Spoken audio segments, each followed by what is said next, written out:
Hello friend, welcome back my YouTube channel Roshni की पाठशाला। आज के इस क्लास में मैं लेकर आई हूँ आपके लिए वीकली करंट अफेयर के क्वेश्चन आंसर, जो कि 15 यानी कि 9 से 15 अप्रैल तक के जितने भी इंपॉर्टेंट करंट अफेयर के क्वेश्चन आंसर है मैं लेकर आई हूँ आपके लिए, जो आपके एग्जाम के लिए काफ़ी महत्वपूर्ण होगा। तो ध्यान से देखिएगा और की पॉइंट ऑफ जरूर नोट डाउन कीजिएगा। साथ ही आप क्वेश्चन के आंसर भी कीजिएगा कमेंट बॉक्स में, इससे आपकी प्रैक्टिस होगी, क्योंकि पिछले करंट अफेयर का जो है आपका एक बार एक तरीके से रिवाइज होगा। ठीक है, तो आज का पहला इंपॉर्टेंट क्वेश्चन है, मीरज में बनी सितार और तानपुरा को जीआई टैग प्रदान किया गया है, यह किस राज्य से संबंधित है? तो इसका राइट आंसर हो जाएगा यह महाराष्ट्र राज्य से संबंधित है। महाराष्ट्र के एक छोटे कस्बे मीरज में बनाई जाने वाली सितार और तानपुरा को भौगोलिक संकेत जो है दिया गया है। यह क्षेत्र वाद्य यंत्र बनाने के लिए प्रसिद्ध है, और यह जो है कौन सा जिले में आता है? सांगली जिले में आता है। नेक्स्ट हम देखते हैं, तुत्सी समुदाय के नरसंहार के 30 साल पूरे होने पर कुतुब मीनार पर किस देश का झंडा रोशन किया गया है? तो इसका राइट आंसर हो जाएगा रवांडा। ठीक है, रवांडा देश का झंडा जो है यहाँ पे रोशन किया गया है कुतुब मीनार में। 6 अप्रैल 1994 को रवांडा के राष्ट्रपति जुवेनल हयारिमाना की हत्या कर दी गई थी। इसके बाद 7 अप्रैल 1994 को रवांडा में तुत्सी समुदाय का नरसंहार शुरू कर दिया गया था, और तुत्सी समुदाय के लोगों का 100 दिनों तक नरसंहार किया गया था। इस नरसंहार की याद में यूनाइटेड नेशन ने 7 अप्रैल को इंटरनेशनल डे ऑफ रिफ्लेक्शन घोषित किया गया था। तो भारत ने इसी को जो है इसी के उपलक्ष्य में कुतुब मीनार में रवांडा का झंडा जो है वो रोशन किया है। इसमें रोशन करने का जो है एकजुटता जो है दिखाई गई है इन दोनों देशों के बीच। ठीक है, नेक्स्ट हम देख लेते हैं, दक्षिण चीन सागर में किन देशों ने मिलकर अपना पहला संयुक्त नौसैनिक अभ्यास का शुरू किया है? तो इसका राइट आंसर हो जाएगा उपरोक्त सभी, यानी कि अमेरिका, जापान, ऑस्ट्रेलिया और फिलीपींस के बीच जो है नौसैनिक अभ्यास चालू किया गया है दक्षिण चीन सागर में।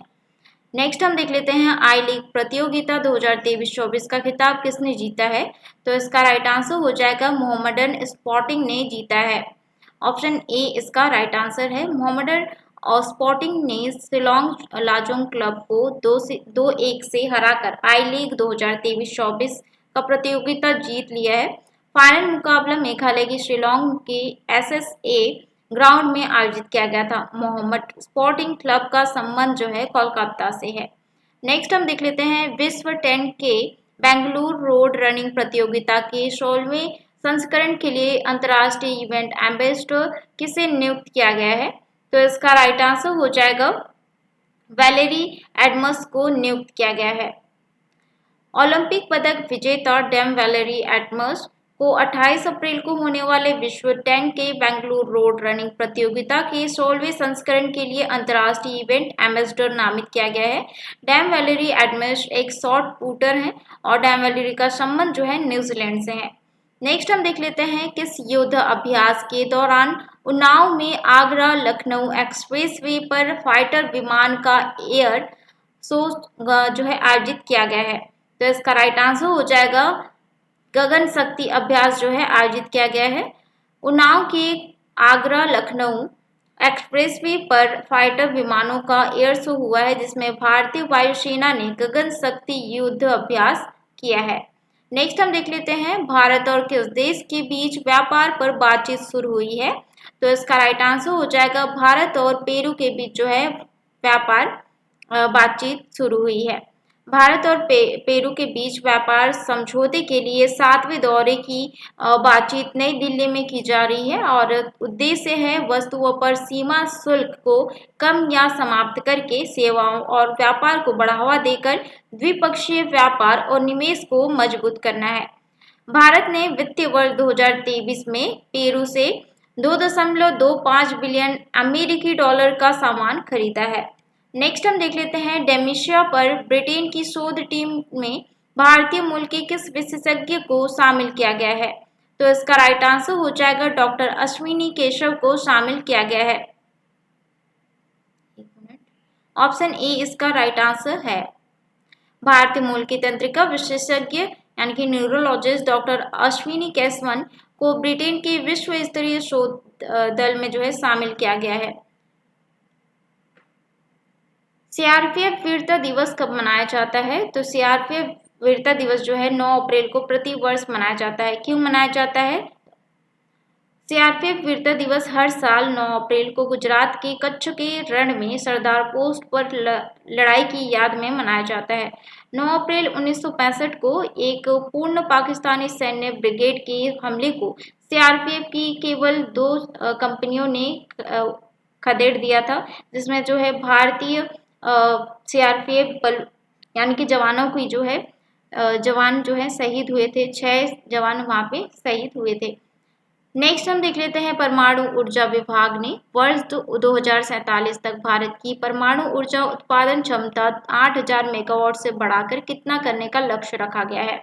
तो इसका राइट आंसर हो जाएगा 1 लाख मेगावाट रखने का जो है लक्ष्य रखा गया है। वर्तमान में भारत में परमाणु ऊर्जा का उत्पादन क्षमता 8000 मेगावाट है। भारत का लक्ष्य है यह है कि 2047 तक 1 लाख मेगावाट परमाणु ऊर्जा का उत्पादन करना है।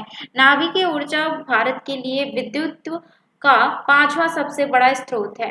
नेक्स्ट हम देख लेते हैं भारत का पहला निजी क्षेत्र का निर्मित पृथ्वी अवलोकन उपग्रह किस कंपनी ने लॉन्च किया है? तो इसका राइट आंसर हो जाएगा टाटा की सहायक company Tata advance system limited ने लॉन्च किया है। ऑप्शन ए इसका राइट आंसर है। टाटा सन्स की सहायक company Tata advance system limited ने भारत का पहला निजी क्षेत्र का निर्मित पृथ्वी अवलोकन उपग्रह टीसैट 1A लॉन्च किया गया है। टीसैट 1A एक सैन्य उपयोगी उपग्रह है। लॉन्चिंग जो है कब की गई है? 7 अप्रैल 2024 को Kennedy space centre Florida US से लॉन्च किया गया है। इसे स्पेस एक्स फॉल्कन 9 रॉकेट द्वारा प्रक्षेपित किया गया था। ठीक है, तो यह जो है बहुत ही इंपॉर्टेंट क्वेश्चन है। ठीक है, फॉल्कन 9 से क्वेश्चन पूछे जाते हैं तो याद रखना। नेक्स्ट हम देख लेते हैं 16वें वित्त आयोग के सदस्य के रूप में किसे नियुक्त किया गया है? तो इसका राइट आंसर हो जाएगा मनोज पांडा को नियुक्त किया गया है। ऑप्शन ए इसका राइट आंसर हो जाएगा। तो प्रसिद्ध अर्थशास्त्री मनोज पांडा को 16वें वित्त आयोग का सदस्य नियुक्त किया गया है। मनोज पांडा निरंजन राज्याध्यक्ष का स्थान लेने वाले हैं। भारत द्वारा अधिग्रहित किया जाने वाला दूसरा अंतर्राष्ट्रीय बंदरगाह कौन बना है? तो इसका राइट आंसर हो जाएगा सीतवे बंदरगाह बना है। विदेश मंत्रालय ने म्यांमार के रखाइन प्रांत के कालादान नदी पर स्थित सीतवे बंदरगाह के पूर्व संचालन को संभालने के लिए इंडिया पोर्ट्स ग्लोबल लिमिटेड के प्रस्ताव को मंजूरी दे दी है। यह बंदरगाह ईरान के शाहिद बेहेश्ती बंदरगाह चाबहार के बाद इंडिया पोर्ट ग्लोबल लिमिटेड के नियंत्रण में आने वाला दूसरा अंतर्राष्ट्रीय बंदरगाह बन गया है। म्यांमार के सीतवे बंदरगाह के संचालन से जो पूर्वी राज्य हैं जैसे कि मिजोरम, त्रिपुरा जो म्यांमार से लगे हुए हैं, उन राज्यों को जो है लाभ होने की संभावना जताई जा रही है। नेक्स्ट हम देख लेते हैं मोंटे कार्लो मास्टर्स में मुख्य ड्रॉ मैच जीतने वाले पहले भारतीय टेनिस खिलाड़ी कौन बने हैं? तो इसका राइट आंसर हो जाएगा ऑप्शन ए सुमित नागल बने हैं। Sumit Nagal Monte Carlo Masters में मुख्य ड्रॉ मैच जीतने वाले पहले भारतीय बने हैं। बहुत ही इंपॉर्टेंट क्वेश्चन है। सुमित नागल ने शुरुआती दौर में इटली के 35वीं रैंकिंग वाले मोटेवो अर्नाल्डी को हराया है। नेक्स्ट हम देख लेते हैं भारतीय सेना को किस देश में निर्मित 24 Igla S man portable air defence system की पहली खेप मिल गई है? तो इसका राइट आंसर हो जाएगा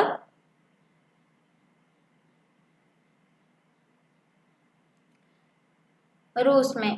तो इस कंधे पर रखकर दुश्मन के विमान को गिराने के लिए फायर किया जा सकता है और हाथ से पकड़ी जाने वाली रक्षा प्रणाली कम ऊंचाई पर यानी कि एक तरीके से वो जो है राइफल की तरह है, लेकिन जो कैपेबिलिटी है उसकी ज़्यादा है।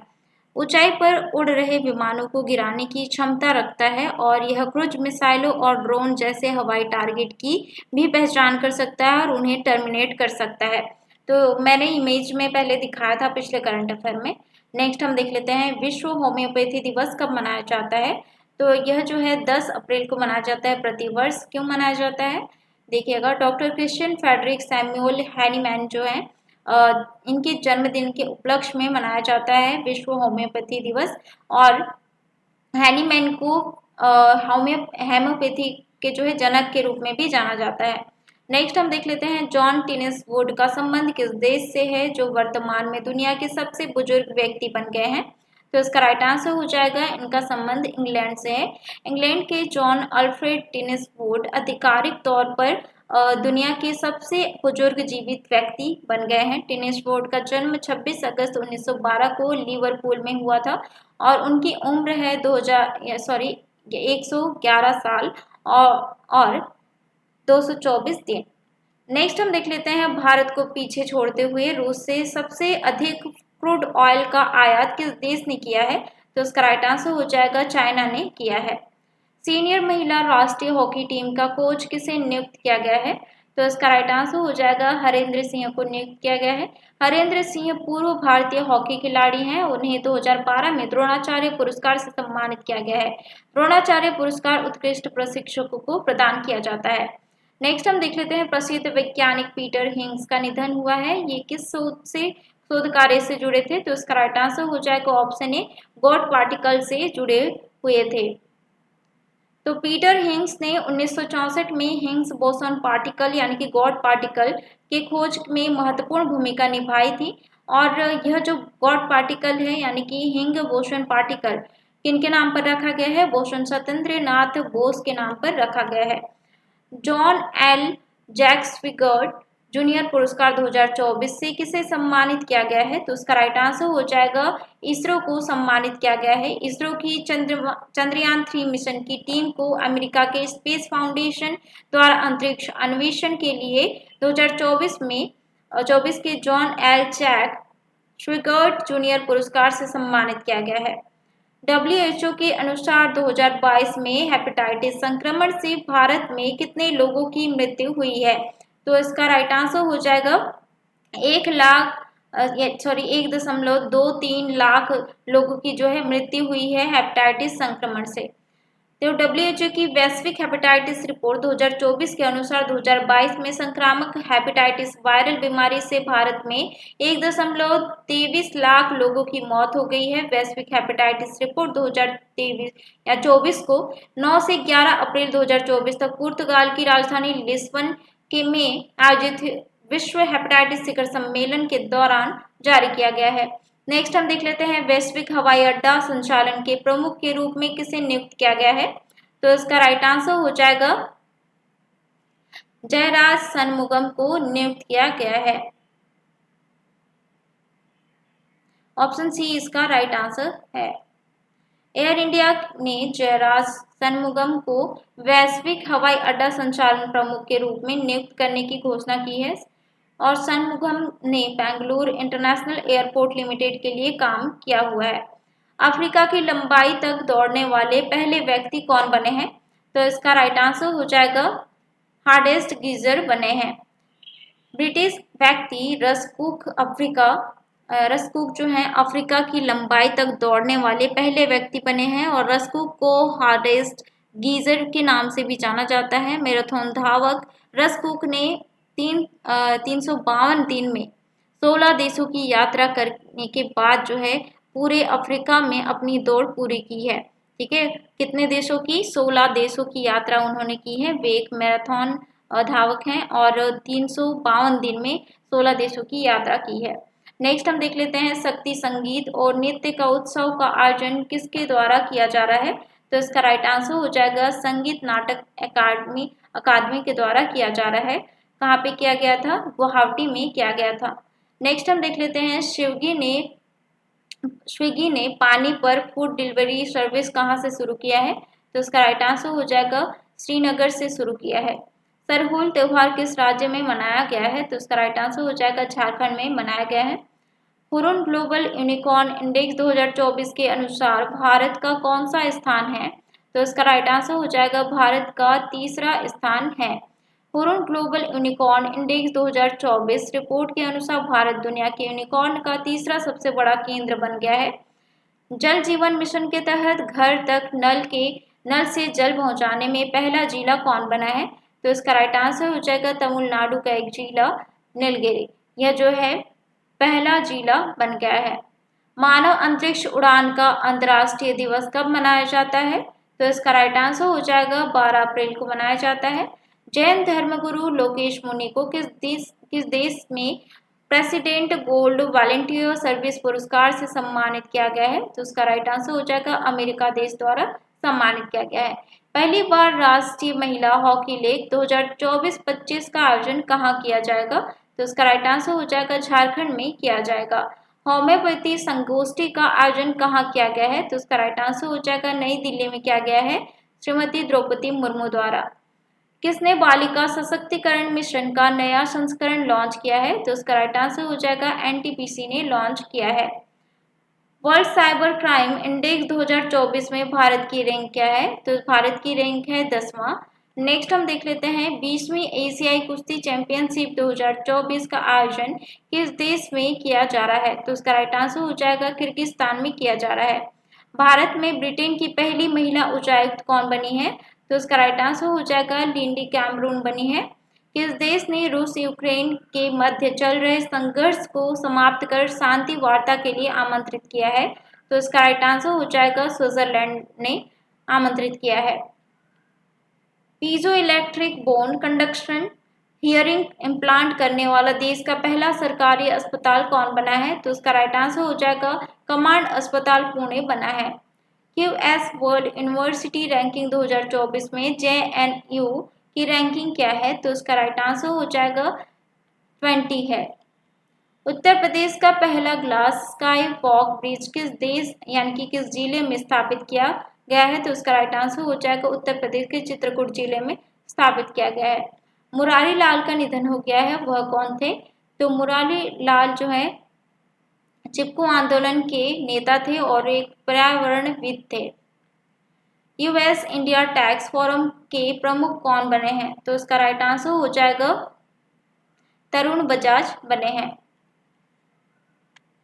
तो ये था आज का important question answer current affair के क्वेश्चन आंसर। तो आज का सेशन कैसा लगा कमेंट करके जरूर बताएं। आशा करती हूँ आपके लिए काफी इन्फॉर्मेटिव रहा होगा। ऐसे ही डेली इंपॉर्टेंट करंट अफेयर के क्वेश्चन आंसर देखने के लिए मेरे चैनल को सब्सक्राइब करिए, साथ ही बेल आइकन को प्रेस कीजिए ताकि आने वाली वीडियो का नोटिफिकेशन आपको मिलता रहे। साथ ही आप टेलीग्राम से जुड़ सकते हैं, टेलीग्राम में आपको डेली करंट अफेयर के पीडीएफ मिल जाते हैं।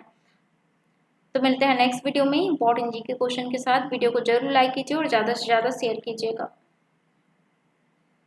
तो नेक्स्ट क्लास जो है वो घटना चक्र से संबंधित घटना चक्र का बुक जो है कवर कराया जा रहा है, उसका फर्स्ट चैप्टर आज होगा। ठीक है।